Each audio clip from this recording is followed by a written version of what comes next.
Hi, actor friends. It's Michael Kostroff. You know, not everybody is as nice to work with as you and I are. We are, of course, a dream to work with at all times. We're never difficult or high maintenance or anything but lovely. Once in a while, you encounter somebody who has got a challenging personality or is has some kind of attitude going on or is mean, insulting, aloof, whatever. Um, Now, the current trend, and you may be surprised to learn that this is a trend. The current trend when one encounters somebody who is aloof or insulting or nasty or mean is to outmean them, meaning to show that you can be just as cutting and just as mean and make them feel bad better than they make you feel bad, and to show that you are impervious and nothing hurts your feelings. And that is, I think, perhaps something that started with the Jerry Springer generation. I'm not sure. Look it up, kids. It's probably before your time. But anyway, this idea that it's like, well, so what? I don't care what you do, and But let me take you back a little bit. There were other methodologies for dealing with challenging personalities that I think might serve us better in the work environment, like turning the other cheek. It's from the Bible. That's how far back it goes.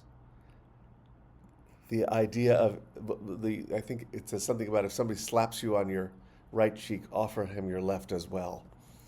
Uh, uh, it's called being the better person.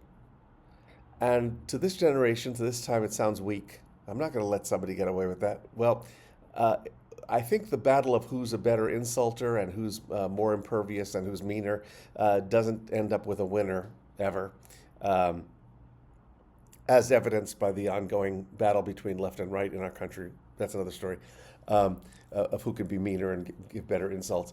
But I think it is much more effective when in a work environment you encounter an actor or a fellow actor or a fellow crew member or whatever who is a challenging personality to return their challenging personality with kindness and grace, sweetness, encouragement, and that is not weakness, that is strength. It also makes for a better work environment. I always have to remind myself, because it's scary sometimes to be kind to people who are mean. Um, and the fact is, I shouldn't lump it all into mean, because people who are displaying difficult characteristics are sometimes going through their own shit. They're nervous, they're insecure, they are um, going through their own thing, whatever that is.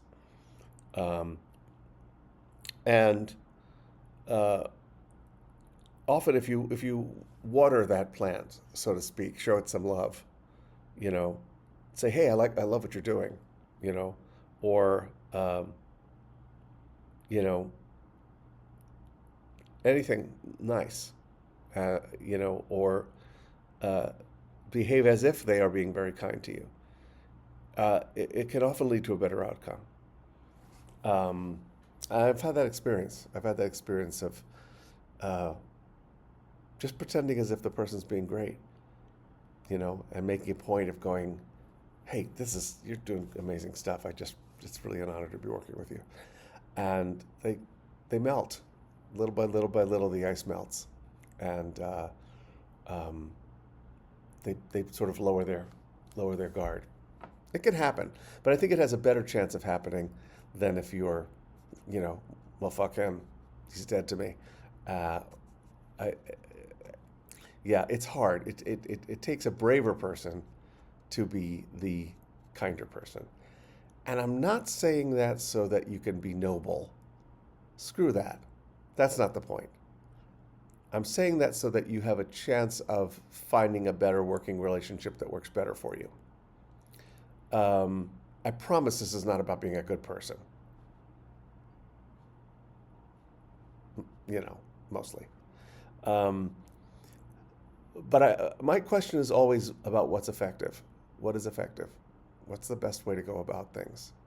So consider alternate methods of dealing with challenging personalities when you encounter them, which I hope you don't. I say that that happens very rarely for me. I think, you know, I love our tribe, generally speaking, but it does happen every once in a while. I'd love your thoughts on this. How do you deal with challenging personalities? We do encounter them from time to time. What do you think? See you next week. Bye.